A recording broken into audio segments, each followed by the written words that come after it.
Okay, ये मेरी अस्सलाम वालेकुम। हम स्टार्ट करने लगे हैं ह्यूमन रिसोर्स मैनेजमेंट।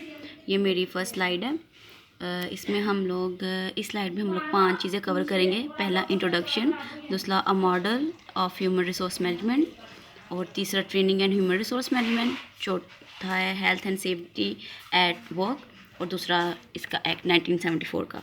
सबसे पहले इसी स्लाइड पे हम लोग इंट्रोडक्शन देख लेते हैं ह्यूमन रिसोर्स मैनेजमेंट का। कि इंट्रोडक्शन में है क्या।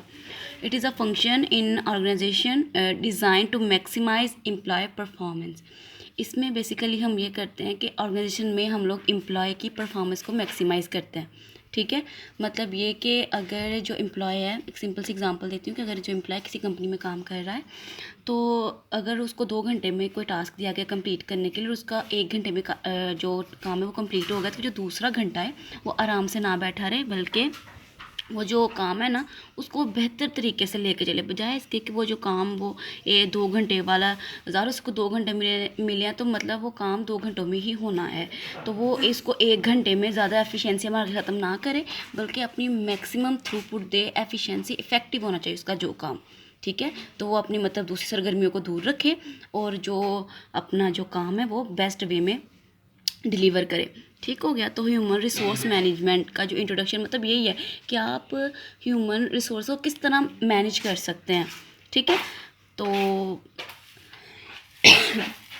आपने एम्प्लॉय परफॉर्मेंस को मैक्सिमाइज़ करना है। ठीक है, किस चीज़ की, एम्प्लॉयर स्ट्रेटजिक ऑब्जेक्टिव, मतलब जो एम्प्लॉयर की जो उसकी स्ट्रेटजी होती है, स्ट्रेटजी होता है रोड मैप, मतलब किस रास्ते पे आपने जाना है, आपका बेसिकली गोल क्या है। ठीक है, उस गोल को फुलफ़िल करने के लिए आप जो एम्प्लॉय जो परफॉर्मेंस दे रहा है वो उसने मैक्सिमाइज़ करना है। ठीक है, सेकंड लाइन है कि ह्यूमन रिसोर्स मैनेजमेंट में और क्या हो सकता है कि इसमें मैनेजमेंट होती है। अब ह्यूमन की मैनेजमेंट है तो मतलब पीपल की मैनेजमेंट होगी, इसमें स्टाफ ट्रेनिंग आ सकती है, इसमें डेवलपमेंट आ सकती है किसकी, स्ट्रेटजिक अप्रोच की। ठीक है, मतलब वो उस रोड मैप की जो कि जिसको पीपल ने लेके चलना है।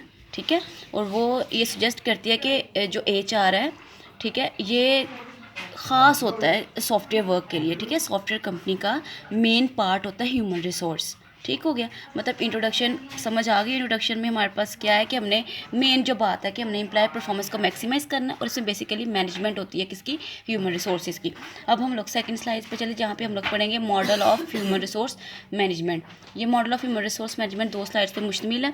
ये model of human resource management basically होता क्या है, क्रॉसपेंडिंग का मतलब होता है सिमिलर वे, कमिटमेंट एक वादा, मतलब ये मॉडल में हम लोग बेसिकली जो एम्प्लॉयर होता है वो वादा करता है किससे, एक ऑर्गेनाइजेशन से, जो कि वो एक्सपेक्ट कर रही होती है फॉर एम्प्लॉयज़ से। ठीक है, मतलब जैसे रूल्स एंड रेगुलेशन वो बना के ना दे दी जाती है, एक मॉडल बना के दे दिया जाता है एम्प्लॉयज़ के लिए कि वो अब इस पर अमल करे। ठीक है, तो वो एक मॉडल होता है।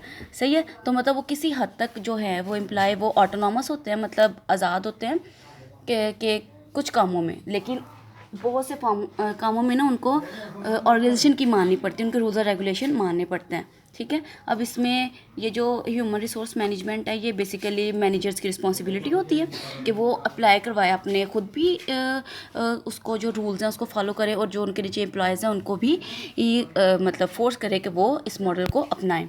तीसरा ये कि इस मॉडल को अपनाने से आपके पास क्या होता है कि मैक्सिमम यूटिलाइजेशन होती है ह्यूमन रिसोर्स की। ठीक है, जो भी उस एंटरप्राइज में अवेलेबल होता है। ठीक है, अब मॉडल में 5 चीज़ें हैं बेसिकली। ये फर्स्ट है long term strategic and productive, और सेकंड है commitment to the organization, third है सेल्फ मैनेजमेंट, यूनिटरी पर्सपेक्टिव, और maximum utilization of human resource. हम सबसे पहले की बात करते हैं long term strategic and productive in style. ये जो ब्रैकेट में लिखा हुआ है ये प्रोडक्टिव का मीन है कि प्रोडक्टिव का मीन क्या होता है कि इज़ अ पॉलिसी और a person action controlling a situation by causing something to happen rather than waiting to respond to it after it happens. मतलब ये कि आप ना इसकी फ्यूचर प्लानिंग करें। ठीक है, मतलब लॉन्ग टर्म स्ट्रेटेजिक प्लानिंग आप करें। अब ये ना सोचें कि आपको जो प्रेजेंट में जो आपको नीड है सिर्फ आप उन्हीं के सोल्यूशन निकालें, नहीं, आप फ्यूचर में देखें कि आप और क्या प्रॉब्लम आ सकती हैं, आपने उनको सॉल्व करना है। ठीक है, अगर आपको इसका प्रैक्टिस का ये लाइन समझ में आ गई ना, तो मीन आपको ये नीचे वाली भी समझ में आ गई, मतलब सारा यही है। और पढ़ के सुना देती हूँ फिर भी कि एक पर्सनल बंदे के साथ IT इन्वायरमेंट में किस तरह की जो प्रॉब्लम है वो उसको आ सकती हैं, तो वो रिक्वायर करती हैं कि आपके पास एक डिसिप्लिन्ड अप्रोच हो। ठीक है, नंबर ऑफ़ स्टाफ को इस्टेब्लिश करने की। उसके बाद पर्सनल को आप किसी तरह से उसके जो रिसोर्स को यूटिलाइज़ कर सकते हैं। और उसके बाद ये है कि आपके पास एम्प्लॉय की एजुकेशन, उसकी डेवलपमेंट, ईच एंड एवरीथिंग होनी चाहिए, ठीक है। और उसके साथ साथ एजुकेशन के साथ साथ आपको कंस्ट्रक्शन, मतलब आपने उसको बिल्ड करना है किसको, कंप्रीहेंसिव, ऐसे को मतलब होता है ब्रॉड इन स्कोप, मतलब वसी पैमाने पे, ठीक है। ह्यूमर मतलब आप कोई भी ऐसा काम, जिस तरह हमने मैम से प्रोजेक्ट लिया था, मैम ने कहा था ये प्रोजेक्ट लिमिटेड है, तो हम लिमिटेड काम नहीं कर सकते, हम वो काम करेंगे जो कि ब्रॉड हो, ठीक है, जो कि मतलब वसी पैमाने पे यूज़ होना हो, ठीक है। तो मतलब ये कि हम ये सब कुछ करेंगे, मतलब ये पर्सनल के साथ ये जो प्रॉब्लम्स आ सकती हैं, ठीक है, उन सब वो रिक्वायर करते हैं कि हमारे पास डिसिप्लिन अप्रोच हो, नंबर ऑफ़ स्टाफ की यूटिलाइजेशन पर्सनल हो, मतलब ये सारी चीज़ें हों तो प्रॉब्लम कम होंगी। और ये तभी आ सकती हैं कि जब हम इन सब चीज़ों को मैनेज करें विद लॉन्ग टर्म के लिए, ठीक है। हम स्ट्रेटजी इन सब को बनाएं, इन सब की स्ट्रेटजी बनाएं जो कि हमें लॉन्ग टर्म बेनिफिट दे, ना कि प्रेजेंट में। ठीक हो गया, मतलब मेन ये वाली बात है, इसी को आपने समझना है जो मैंने समझा दिया, बाकी इसके अंदर इसकी डिस्क्रिप्शन है, ठीक है, इसको समझना। उसके बाद सेकंड है कमिटमेंट ऑर्गेनाइजेशन, मतलब आप किस तरह की कमिटमेंट करते हैं। तो ये बेसिकली रियल चैलेंज होता है कि आप एम्प्लॉय के एटीट्यूड को फ्रॉम मेयर मीन सिर्फ और कंप्लायंस, मतलब असूल के मुताबिक अमल। तो मतलब ये कमिटमेंट टू द ऑर्गेनाइजेशन में ये है कि आप जो ऑर्गेनाइजेशन से जो वादा होता है और ऑर्गेनाइजेशन का जो रिस्पॉन्सिबिलिटी आप लोग लेते हो, वो बहुत मुश्किल होती है कि आप लोग इसको कैसे निभा सकते हैं। क्योंकि किसी भी एम्प्लॉय को उसके एटीट्यूड को शिफ्ट करना इस बात पे कि तुमने अपना सारे का सारा ध्यान काम पे लगाना है, बहुत मुश्किल होता है। आप किसी को भी नहीं कह सकते कि जी तुमने उस पर आप चेक एंड बाउंड्स नहीं रख सकते आप। जैसे नीचे है कि this signifies the commitment to staff development as a part of learning organization and firm specific skills that are less transferable between firms. तो इसका मतलब ये है कि मीन्स ये कि आपको इसमें एक कमिटमेंट आपको इस तरह की रखनी पड़ती है। मतलब आप कमिटमेंट किस तरह की कर सकते हैं ऑर्गेनाइजेशन से कि आप अपने जो वो स्किल्स हैं उनको क्या उसे कहते हैं इम्प्रूव करेंगे। जैसे अटेंडेंस है, फ्लेक्सिबिलिटी है, रिस्पॉन्सिबिलिटी है, डिसिप्लिन है, आइडेंटिफिकेशन है, ठीक है। मतलब ये सारी चीज़ें आप जो हैं वो मॉडल में कमिटमेंट करते हैं अपने ऑर्गेनाइजेशन कि हम इन सबको फुलफ़िल करेंगे, ठीक है। तो ये कमिटमेंट्स है बेसिकली ऑर्गेनाइजेशन की। नाउ थर्ड पे चलते हैं, that is self management. Self management में सेल्फ मैनेजमेंट क्या होता है, ये एक वाइटल एलिमेंट है, ठीक है। सेल्फ में मतलब खुद को मैनेज करना, क्योंकि आपको जब आप जाते हैं कि सॉफ्टवेयर हाउस में काम करने, तो आपको इंडिविजुअली काम नहीं मिलता, आपको ग्रुप्स में काम करना पड़ता है, टीम में काम करना पड़ता है।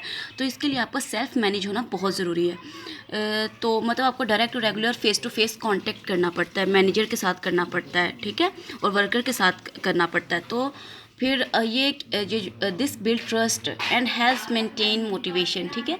तो जब आप अपने आप को मैनेज करते हो तो ये दूसरों के साथ आपका ट्रस्ट बिल्ड करता है, आपको हेल्प करता है कि आप मोटिवेट रहे, मेंटेन रखें अपनी मोटिवेशन।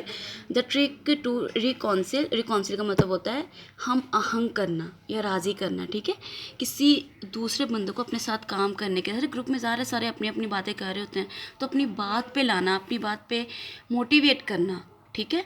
तो ये एक तरह की ट्रिक होती है, सही है। तो ये आपको आनी चाहिए ना, मतलब टीम बिल्डिंग में करने के लिए, ठीक है। और because it is teams not individuals, ठीक है। ये बात मैंने पहले कर दी थी कि सॉफ्टवेयर हाउस कंपनी में आप टीम में काम करते हैं, ना कि इंडिविजुअल, ठीक है।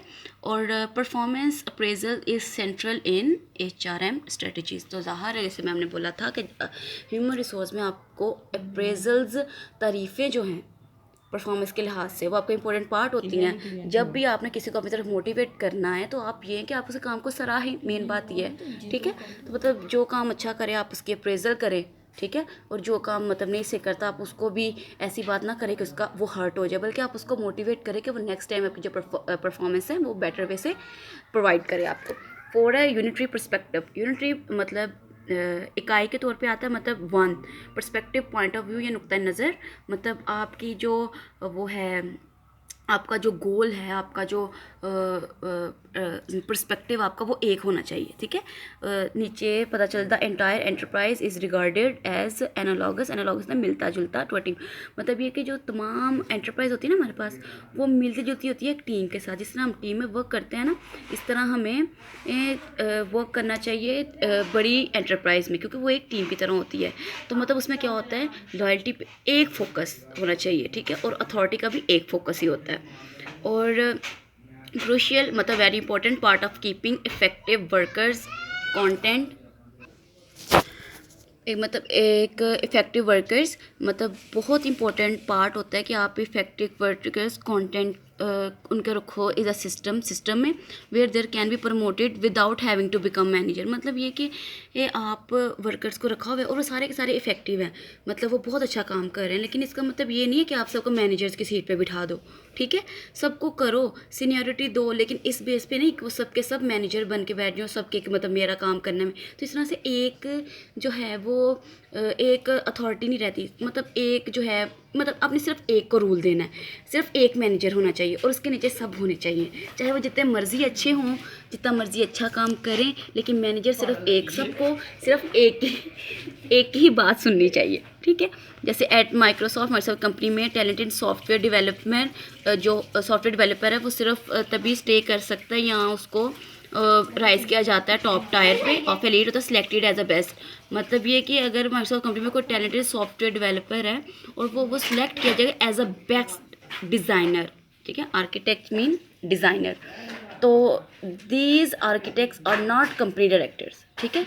समझ आ गई कि मतलब ये कि अगर कोई माइक्रोसॉफ्ट कंपनी में कोई एक सॉफ्टवेयर डेवलपर है और वो सिलेक्ट हुआ है एज अ बेस्ट डिज़ाइनर, लेकिन वो फिर भी वो डायरेक्टर तो नहीं बन जाएगा ना, वो मैनेजर तो नहीं बन जाएगा ना।